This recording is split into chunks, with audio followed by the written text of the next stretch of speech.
Polish history has been marked by invasions. Its location in Europe has made it vulnerable to foreign aggressors for generations. But now with a conflict next door involving an increasingly unpredictable Russia, the government here says it's doing everything it can to prevent Poland being captured yet again. Habang abala ang mundo sa gulo sa Ukraine, may isa pang bansang unti-unting nagpapalakas sa gilid ng Europa. At si Putin hindi mapakali dahil malaking banta ito sa seguridad nila. Hindi ito Amerika, hindi rin ito France. Ang tinutukoy natin ay Poland. Oo, ang Poland, yung bansang nasa gitna ng Europe na sa unang tingin ay parang tahimik lang. Pero sa totoo lang, mabilis itong nagiging isa sa pinaka-agresibo pagdating sa military build-up. Parang sinasabi nila sa Russia, "Huwag mo kaming subukan dahil papalag kami." Kung titingnan mo ang mapa, strategic ang pwesto ng Poland. Nasa tabi nila ang Belarus, Ukraine, pati na ang mga Baltic states gaya ng Lithuania. Katabi rin nila ang Kaliningrad, isang Russian territory na parang outpost ng Moscow sa Europe. Kaya hindi katakataka kung bakit sobrang focused ngayon ang Poland sa pagpapalakas ng depensa. Kasi kung may giyera man nakakalat mula Ukraine, sila ang isa sa unang tatamaan. Ang tanong ngayon, anong ginagawa ng Poland para maging handa? Simple lang ang sagot. Ginagastos nila ang bilyon-bilyong dolyar para sa mga bagong tangke, fighter jets at artillery systems. At kamakailan lang pirma na sila sa isang napakalaking deal kasama ang South Korea. Isipin mo to, noong ikalawa ng Hulyo, inanunsyo ng Warsaw na bibili sila ng 180 units ng K2 Black Panther main battle tanks mula Korea. Ayon sa mga ulat, halos 6 na bilyong dolyar ang halaga ng kasunduan. At hindi lang ito basta bili.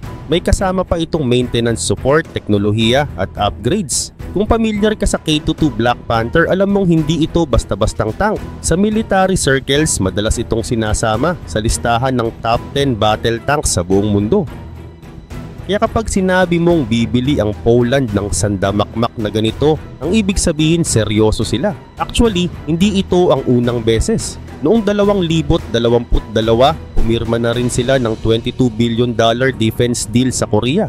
Kasama roon ng isa pang batch ng K2s plus mga howitzers, rocket systems at FA-50 fighter jets. Dahil sa sunod-sunod na deal na yon, naging top customer na ng South Korea ang Poland pagdating sa armas. Pero hindi lang sila bumili. Nagpatayo rin sila ng sarili nilang tank factory kasama ang Hyundai Rotem. Ang plano, gawin sa loob mismo ng Poland ang libo-libong K2 at ang next-gen na K3 battle tanks. Sa madaling salita, hindi lang sila umaasa sa padala. Gusto nilang matutong gumawa mismo ng sarili nilang mga tangke.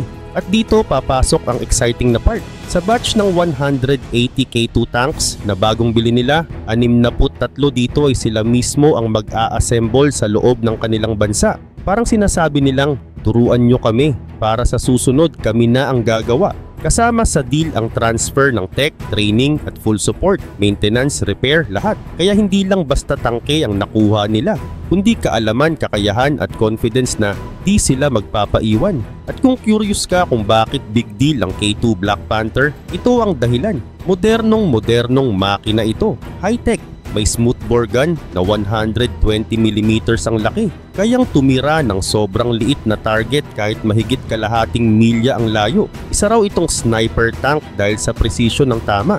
Ginawa ito ng South Korea para sa mabilisang gera sa bundok, dagat o lungsod. Parang all-terrain war beast. At dahil gawa ito mismo ng South Korean Military Industrial Complex, hindi ito hinaluan ng foreign parts tulad ng ibang tangke dati. Unang dinevelop noong dekada 90, pero nagsimula lang ang production nito noong 2008. At ngayon fully deployed na ito sa South Korean Army. Bagamat wala pa itong aktual na combat experience, malaki ang papel nito sa pagpe-prevent ng gulo sa Korean Peninsula. Pero teka lang, kung ganito kalakas ang K2 Black Panther, anong ibig sabihin nito para sa Russia? Pero teka, putulin ko lang saglit, paki-like at subscribe naman po ng video na ito. Malaking bagay na ito sa aming mga content creator. Salamat po at ngayon balik na tayo sa video. Sa tingin mo astig na ang itsura ng K2 Black Panther, mas lalo itong nakakabilib kapag sinilip mo ang laman nito. Hindi lang basta tangke ito, para itong Swiss Army knife na may built-in smart tech sa bawat kanto. Unang-una na riyan ang mismong kanyon nito. Isang 120mm smoothbore gun na kayang gumamit ng iba't ibang klase ng bala, mula sa armor piercing hanggang explosive rounds. Pero ang pinaka-standout, yung tinatawag na KSTAM o Korean Smart Top Attack Munition. Ang KSTAM ay parang guided missile na isinabog mula sa tangke pero may parachute, may sensors, may sariling radar at may kakayahang tukuyin kung nasaan ang kalaban. Tapos babagsak ito mula sa itaas, diretso sa pinakamahina at pinakamanipis na bahagi ng armor ng mga enemy tanks. Isang literal na top-down attack. Kaya kahit gaano pa kakapal ang harap ng kalaban, uunahin nitong tamaan ng parteng alam niyang mahina. Brutal. Pero teka, hindi pa tapos ang K2 sa sorpresa. Meron din itong autoloader, isang high-tech na mekanismong kayang mag-reload ng bala nang hindi kailangan ng tao. Resulta, kayang magpaputok ng hanggang 10 bala kada minuto tuloy-tuloy. May laser barcode reader pa ito na kusang pumipili ng tamang klase ng bala depende sa sitwasyon. Kaya hindi na kailangan ng 4 na crew.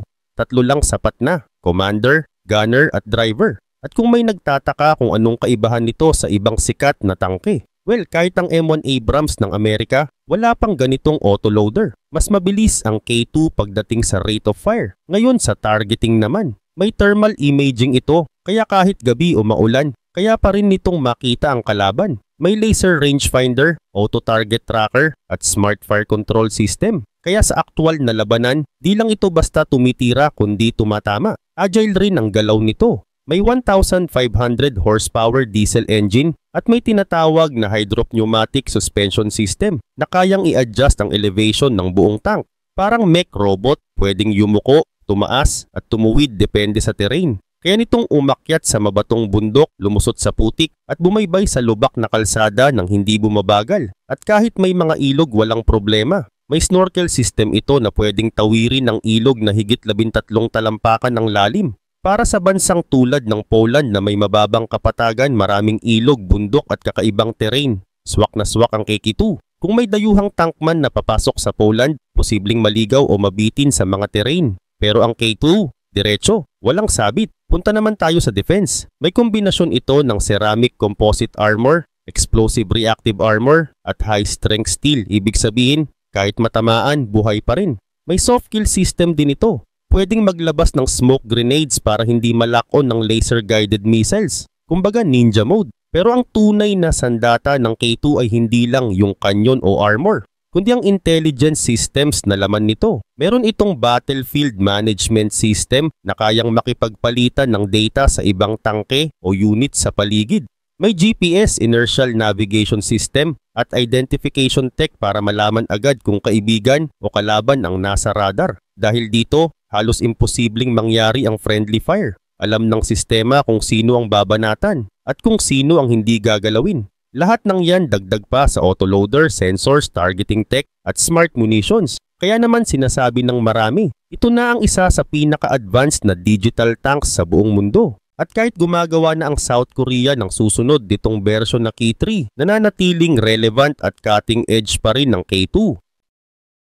Hindi ito mabigat tulad ng M1 Abrams na umaabot sa 74 na tonelada. Ang K2 nasa 61 tonelada lang, kaya mas magaan, mas mabilis at mas matipid sa gasolina. Mas mabilis itong umikot, mas magaling sa tight spaces at mas smart sa actual combat. Kaya para sa bansang tulad ng Poland na ayaw magpahuli, swak na swak ang investment sa Black Panther. Ang tanong na lang, kung ganito nakalakas ang depensa ng Poland, may lakas pa ba ang sinuman na susubok sumugod sa kanila?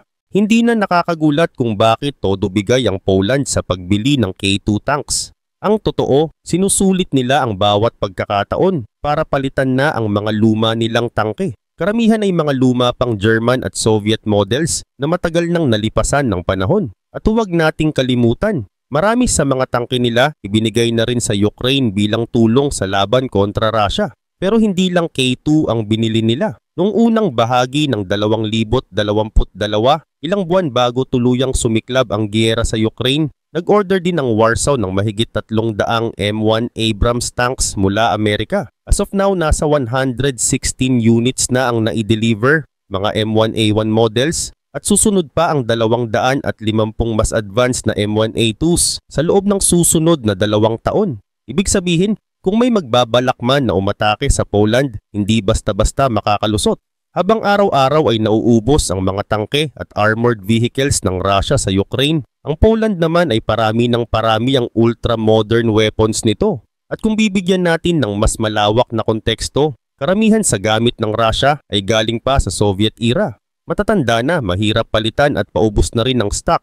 Kung haharap sila sa libu-libong state-of-the-art na tangke ng Poland, baka hindi lang sila magdalawang isip, baka umatras pa. Pero teka, hindi lang tangke ang pinupunduhan ng Poland. Ang buong military structure nila inu-upgrade mula lupa, himpapawid hanggang karagatan. Noong taong 2022, umabot sa 2.7% ng kanilang kabuuang ekonomiya, GDP, ang inilaan nila sa defense, katumbas ng halos 15 bilyong dolyar. Pero fast forward sa 2024, umakyat na ito sa 4.2% o 38 bilyon. At hindi pa tapos dyan. Target nilang itaas pa ito sa 4.7% ng GDP sa pagtatapos ng 2025. Ayon sa mga ulat, sila na ngayon ang pinakamalaking defense spender sa buong NATO kung basehan ng porsyento ng GDP. Mas malaki pa ang ginagastos nila kaysa sa isa sa Germany, France, Finland at milya-milya ang layo sa mga bansang di pa rin umaabot sa minimum na 2% tulad ng Italy at Spain. Pero saan nga ba napupunta ang perang yan? Ayon sa isang ulat ng Rand Corporation, isang kilalang think tank sa Estados Unidos, todo ang modernization na ginagawa ng Poland sa military nila. Sabi ng report na pinamagatang Polish Armed Forces Modernization, a new cornerstone of European security. Ang pagpapalawak ng militar ng Poland ay magpapalakas hindi lang sa sarili nilang bansa, kundi sa buong NATO. Bukod sa mga tangke, bumibili rin sila ng Borsuk infantry fighting vehicles, advanced artillery systems mula sa western countries at mga bagong attack helicopters. Isipin mo to, dati 16 lang ang attack helicopters nila. Pero ngayon inaasahang aabot ito sa 76 salamat sa malaking investment sa AH-64E Apache Guardians. Plano rin nilang magtatag ng sariling drone command para i-integrate ang robotic system sa lahat ng sangay ng military. Isang hakbang na sobrang future forward.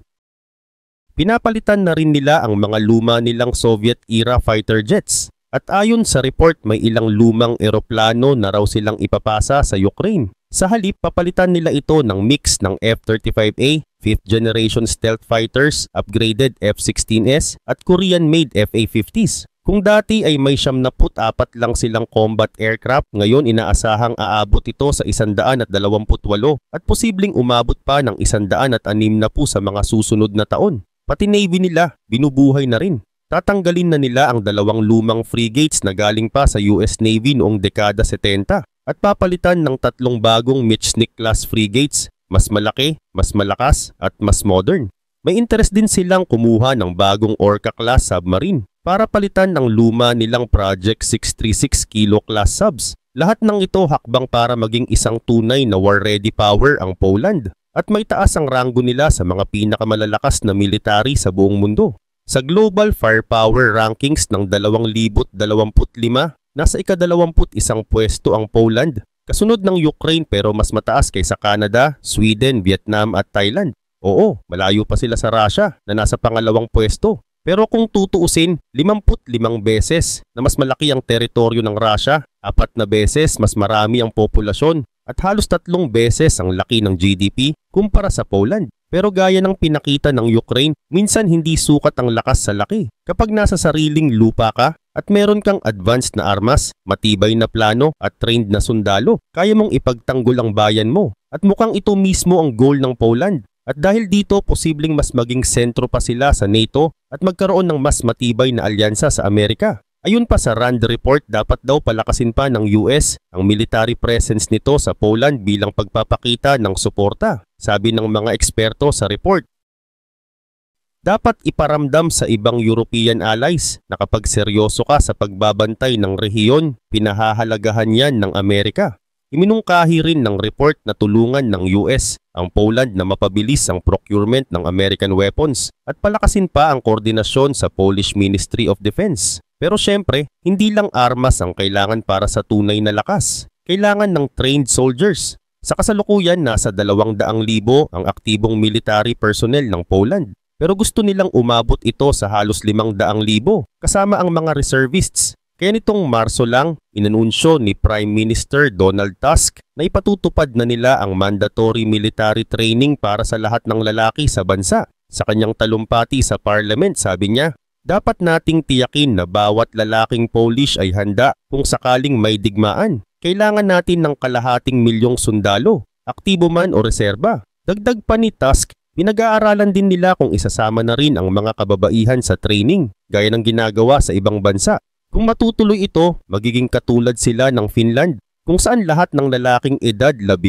pataas, obligadong dumaan sa military training, mula basic hanggang specialized exercises. At dahil sa sistemang iyon, kahit maliit ang bansa ng Finland, isa ito ngayon sa may pinakamatitibay na military force sa buong Europe. Mukhang gusto ring sundan ng Poland ang yapak na yan.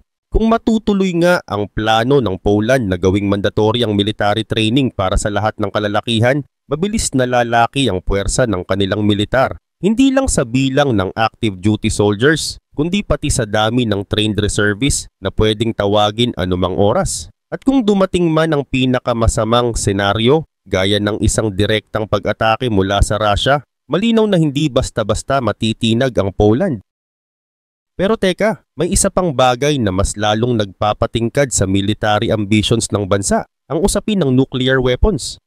Napag-uusapan na rin ito ng mga leader nila. Noong Marso, sa parehong speech kung saan inanunsyo ang military training, sinabi ni Prime Minister Donald Tusk, mas magiging ligtas tayo kung may sarili tayong nuclear arsenal. Malayo pa ang tatahakin, pero malinaw na yon ang direksyon. At hindi lang siya ang nagsalita tungkol dito. Maging si Pangulong Andrzej Duda ay nagpahiwatig ng suporta. Aniyas, 26 na taon na mula nang lumawak ang hangganan ng NATO papuntang silangan. Panahon na para ilipat din ang nuclear infrastructure ng NATO sa silangan. Ang ibig niyang sabihin, mas ligtas ang buong rehiyon kung may nuclear weapons na mismo sa Poland. Pero linawin natin, sa ngayon wala pang konkretong plano para maging nuclear power ang Poland. Malayo pa ito sa realidad at nangangailangan ng matinding konsensus. Pero kahit wala silang sariling sandatang nuclear, isang bagay ang malinaw. Ang Poland ngayon ay hindi na yung dating Poland. Ito na ang bansang may ikatlong pinakamalaking hukbong sandatahan sa buong NATO. May modernong mga tangke, may Air Force na lumalaki ang bilang,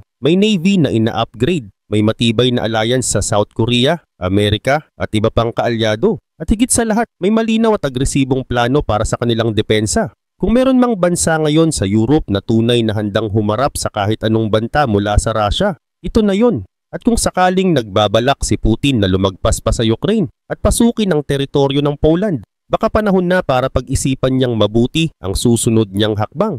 Pero kung akala ng iba'y tapos na ang kwento ng military rise ng Poland, hindi pa yan ang dulo. Sa totoo lang, habang ang mundo'y nakafocus sa mga tangke, jets at armas, may mas tahimik pero kasing halaga ring labanan na ginagalawan ng Poland. Isang digmaan na hindi laging may putukan, pero mas malawak ang saklaw. Ito ang tinatawag nilang information warfare at cyber defense. At dito tahimik pero aktibong lumalaban ang Poland. Alam ng Warsaw na sa modernong panahon, hindi lang missiles ang kayang magpasabog ng bansa. Minsan, sapat na ang isang hacker para maparalyze ang buong power grid, pasabugin ng fake news o manipulahin ang public perception. Kaya habang pinapalakas nila ang kanilang military hardware, sinasabay rin nila ang pagpapalakas ng digital trenches. Isa sa mga unang hakbang ng gobyerno ay ang pagbuo ng National Cybersecurity System, isang interagency task force na may kakayahang sumalo ng kahit anong cyber attack mula sa phishing hanggang sa state-sponsored data breach. Ayon sa mga ulat, kasalukuyang nakikipagtulungan ang Poland sa mga bansa tulad ng Estonia, na kinikilala bilang isa sa mga pinaka-advanced pagdating sa digital defense sa buong mundo. May mga simulation drills na rin silang isinasagawa kasama ang NATO, kung saan tinetest ang response time ng kanilang cyber forces sa hypothetical attack scenarios. Halimbawa, pagsabog ng fake alert messages sa buong Warsaw, pag-hijack ng emergency systems o bigla ang pag-down ng energy grids. Maging ang private sector ay isinama na sa sistema. May mga tech startup at local universities na tinap upang tumulong sa pag-develop ng AI-based monitoring systems na kayang mag-detect ng foreign intrusion bago pa ito mangyari. Pero hindi lang mga eksperto ang pinaghahanda. Sa ilang bahagi ng Poland, bumabalik na rin ang konsepto ng civil defense training o pagsasanay sa mga ordinaryong mamamayan kung sakaling magkaroon ng krisis. May ilang lungsod na nagsasagawa na ng mga earthquake-style drills, emergency shelter mapping at basic first aid response training. Gaya ng ginagawa sa Japan o Israel, gusto ng gobyerno ng Poland na kahit ang mga ordinaryong pamilya ay may go bag na nakahanda. May pagkain, tubig, radyo, flashlight at instructions kung saan lilikas kung sakaling magkaroon ng actual armed threat. Hindi ito simpleng paranoia. Ito ay bahagi ng mas malawak na culture of readiness na gusto nilang itanim, lalo na sa kabataan. Sa mga eskwelahan may pilot programs kung saan itinuturo ang basic situational awareness, emergency protocols at maging simpleng cybersecurity habits. Habang tumitibay ang depensa ng Poland, unti-unti ring lumalakas ang mga kapitbahay nito. Sa Hilaga, ang Finland ay kilalang may isa sa mga pinakareserbistang puwersa sa buong Europa. At mula nang sumali ito sa NATO, mas naging mapanindigan ang kanilang military posture. Sa silangan, ang mga Baltic states tulad ng Lithuania at Estonia ay nagiging mahalagang bahagi ng NATO's forward defense. Katulad ng Poland, sila rin ay nagpapalakas ng cyber capacity at drone surveillance. At sa Timog, ang Romania ay nagsisimula ng mag-expand ng air defense systems, kabilang na ang pagkakaroon ng bagong generation ng radars at anti-aircraft artillery. Ang ibig sabihin nito, hindi lang Poland ang lumalaban. Buong silangang Europa ay nagkakaisa sa iisang mensahe. Hindi kami magpapasindak. Pero sa kabila ng papuri, may mga tanong na rin na lumulutang sa loob ng Poland mismo. May ilan na nagsasabing hanggang saan ba dapat ang military spending? Ang 4.7% ng GDP na inilaan sa defense ay hindi maliit. Ito'y pera na maaari sanang mapunta sa healthcare, education o infrastructure. May mga analyst na nagsasabing kailangang balansehin ang security preparedness at societal well-being. Hindi raw pwedeng maging sobrang focus sa giyera, habang may mga bayan pa ring walang maayos na ospital o tulay. Bagamat karamihan sa publiko ay pabor sa military build-up, may lumalaking usapan kung paano masisiguro na hindi maiiwan ang taong bayan sa gitna ng modernisasyon.